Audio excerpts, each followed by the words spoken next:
Welcome back जी। आज GK series का जो थर्ड लेक्चर हमारे पास है, फर्स्ट टू के अंदर हमने यूएन और उसके 4 ऑर्गन्स को डिस्कस किया था। आज हमारे पास फिफ्थ ऑर्गन जो है वो सेक्रेटेरिएट है। सेक्रेटेरिएट बेसिकली वो प्लेस होती है जहाँ पे किसी भी इंस्टीट्यूशन, डिपार्टमेंट, ऑर्गेनाइजेशन का जो वर्किंग चल रही होती है वो बेसिकली एक उसको हम सेक्रेटेरिएट कहते हैं। अब इसका एक हेड होता है, ठीक है, जिसको हम यूएनओ की लैंग्वेज के अंदर सेक्रेटरी जो है वो जनरल कहेंगे। तो करंटली जो इसका सेक्रेटरी जनरल है वो एंटोनियो गटरेस है, जिसकी सेकंड टर्म चल रही है। और ये बेसिकली प्राइम मिनिस्टर था। इससे पहले पुर्तगाल का ये सिटीज़न पुर्तगाल का था, इसलिए वहाँ का प्राइम मिनिस्टर जो है वो सिलेक्ट हुआ। अगर इसके डिप्टी सेक्रेटरी की बात करें, अब जो पीपीएससी है वो फर्स्ट हेड से सेकंड हेड और थर्ड हेड भी पूछ रहा है।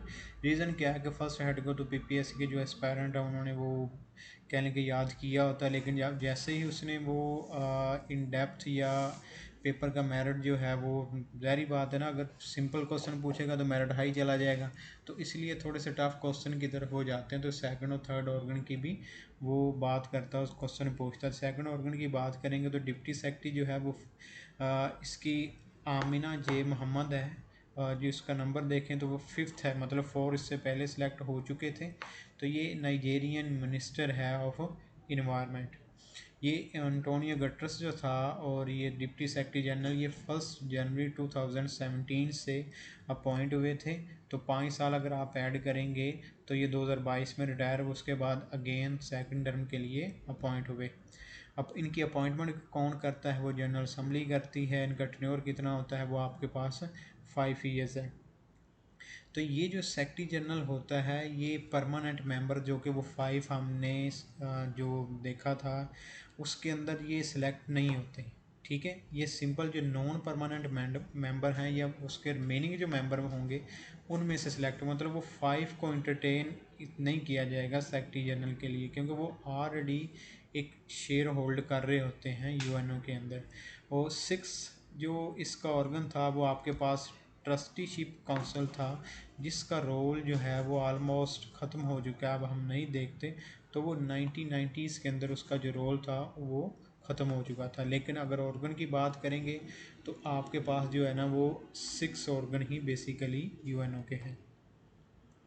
अब उसके बाद एक इंटरनेशनल, अगर हम दूसरे अदारे की बात करें, इंटरनेशनल मॉनेटरी फ़ंड जिसको हम आईएमएफ कहते हैं, और पाकिस्तान के पॉइंट ऑफ व्यू से आपने मल्टीपल टाइम इसको सुना होगा।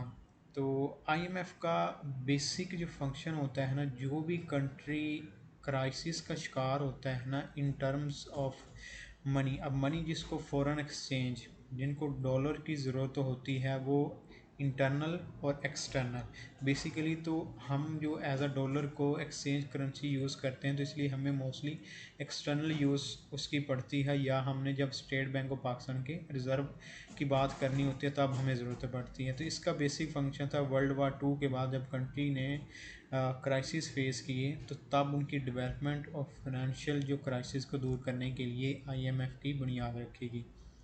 अब इसके ऊपर जी, इसको जो एक एग्रीमेंट होता है, ब्रिटन वुड्स का एग्रीमेंट हुआ जो जुलाई 1944 के अंदर हुआ। अब इसकी कन्फ्यूजन होती है कि कहीं पे आपको 1945 का मिलता है कि जी इस्टेब्लिश हुआ, तो वो उस बिल्डिंग जहाँ पे ये मीटिंग सेट हुई और इसकी बुनियाद रखी कि उसकी पिक्चर ये हमने साथ लगाई हुई है, तो उस पर बाकायदा तौर पे जुलाई 1944 मेंशन आप देख सकते हैं। इसके हेडक्वार्टर की बात करें तो ये आपके पास वाशिंगटन डीसी के अंदर जो है इसका हेडक्वार्टर है। मेंबर इसके 191 है। जो लेटेस्ट मेंबर है वो भी पीपीएससी पूछेगा, तो आपका जो प्रिंसिपैलिटी ऑफ आगे लिचिसिनिया जो लिखा हुआ है, तो वो उसका 21 अक्टूबर 2024 को इसका 91 मेंबर बना था, ठीक है। तो अब उसकी बात करें कि प्राइम मिनिस्टर कौन सा था जिसने ये एंडोर्स किया, वो डेनियल आपके पास रिच जो प्रेसिडेंट था उसने आईएमएफ के साथ मेंबर के लिए साइन किए।